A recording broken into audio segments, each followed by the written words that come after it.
crunchy goodness. Good morning and welcome to my kitchen.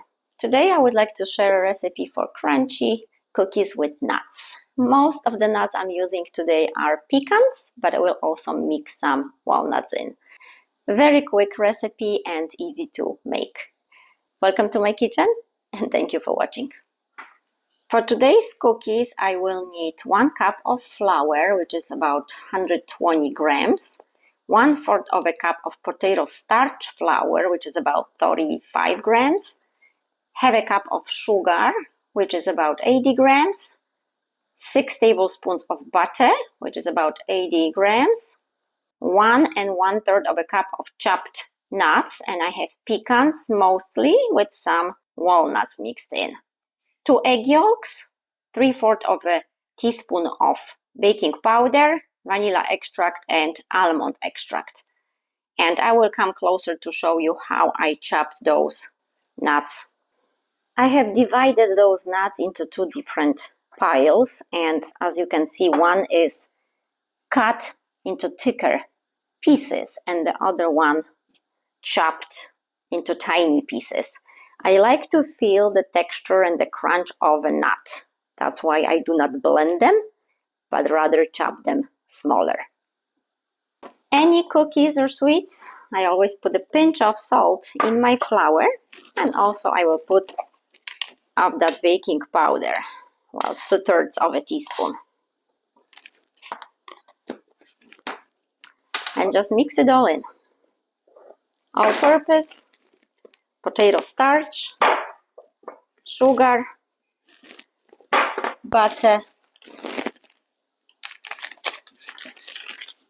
egg yolks,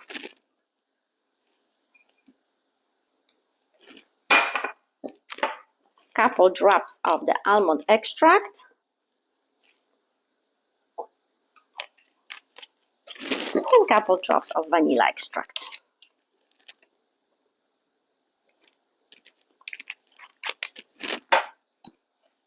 So mix it all up. And once you have the ingredients incorporated, time for nutty flavor here. I love nuts, just snacking on them, but in a cookie, I like to feel the texture. I like to crunch on those nuts. You could blend all those in a mixer and make it kind of a texture like flour almost. But I like to feel the crunch of those nuts. That's why I like to chop half of those a little bit thicker. I really enjoy chewing on them and feeling the texture. Okay, now I'll just finish with my hands, and once it is ready, my dough, I will show you the texture of it up close. With my cooking and baking, I've got lots of things in the house, but most of those baking goodies are for clients. I try not to leave much stuff in the house, as of course my husband wants to watch what he eats and look good. But when I don't leave it, sometimes he misses those and comes back from work. No cookies today? Okay, my dough is ready, so I will come closer to show you the texture of it. The dough itself is pretty soft. If you took the nuts out, because there is quite a big amount of them, you would have a very soft texture. Of course, the nuts will change the structure of them a little bit. But the dough itself is very soft and kind of gooey.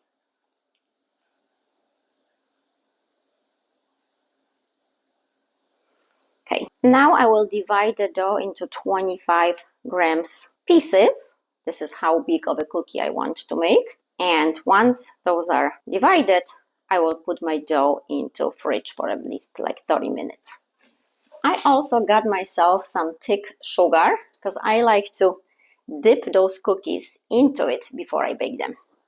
So 25 grams would be about this size. Once I have it, I dip it into that sugar and put it on a cookie sheet.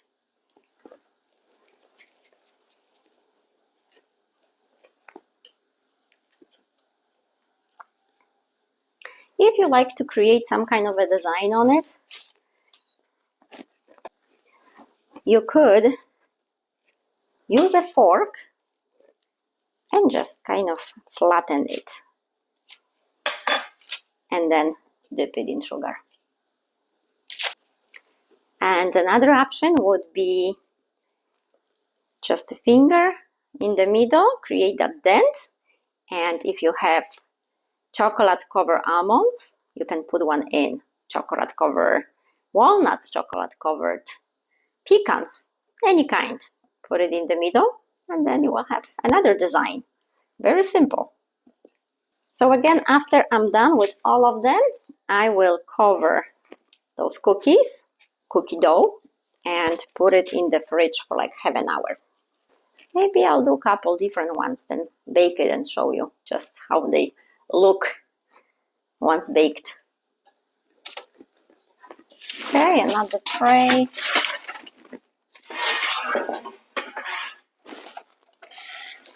Out of this recipe, I will have about 18 cookies if I keep them about 25 grams each.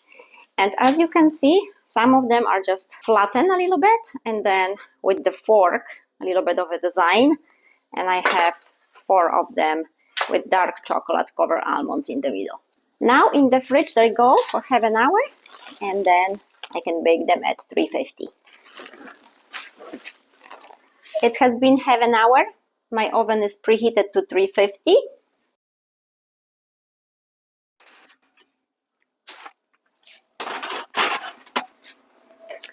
It should take about 15 minutes at 350.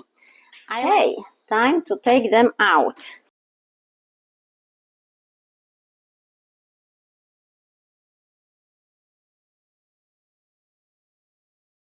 So now I have to wait about 15-20 minutes so they cool off, and I can come up close and show you how they look like.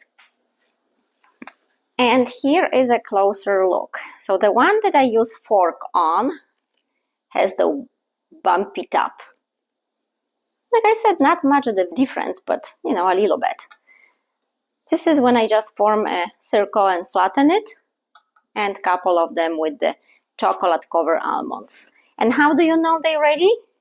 When they turn just a very light brownish color.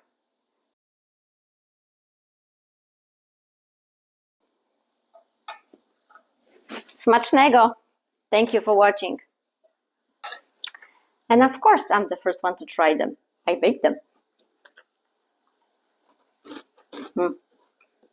Very crunchy.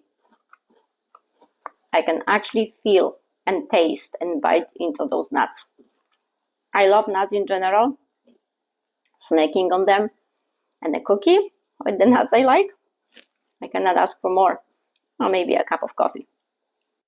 Smacznego again. Bon appetit. Until next time. Enjoy those.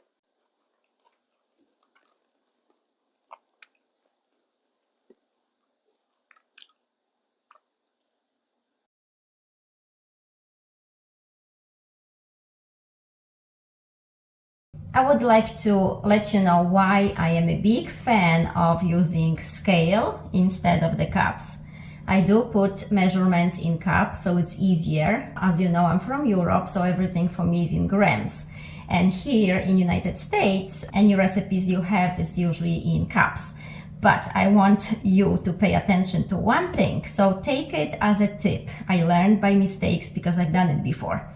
So I have put together a flour, the same flour, all-purpose flour, into the same measuring cups. Exactly 2 cups in here and exactly 2 cups in here. But I want to measure it using the scale and show you if there is a difference and how much of a difference it can be. So here is the first 2 cups of flour, as you can see, 2 cups. And here is exactly 2 cups. All around, no cheating. And I will turn on, and there's nothing here. My scale, so it's set to 0. Maybe I should show you. So it's set to 0. If you can see. Okay, and I will put the first 2 cups in. And it says it is 248 grams. So now I will take this into a different cup, and it's empty. Put it back. It comes back to 0. And now the other 2 cups. All of it. And this one is 314. So now you can see that 2 cups are not created equal, right? They do not measure on a scale the same. So why is that? Well, it's all about handling the flour. If we are gentle with it, the flour is fluffy, it's light, and then 2 cups, nice fluffy flour. If you handle the flour, shake it, kind of bang it, on the surface somewhere, it loses its volume because it becomes dense. So you keep adding to have exactly 2 cups, right? Well, but it's much more heavier. It's much more flour that you need. So if you ever had a cake and you tried to follow the measurements and directions and the cake wasn't quite the way you hoped, it wasn't as fluffy, it wasn't as delicate, it wasn't as soft, well, maybe because there was too much flour. So it's just a tip, and I hope you will find it helpful to kind of pay attention to how we handle flours. I know how it is when you bake something and you put your heart into it, time into it, and then it doesn't come out the way you hope for. And it's frustrating. So I hope this helps. Thank you for watching.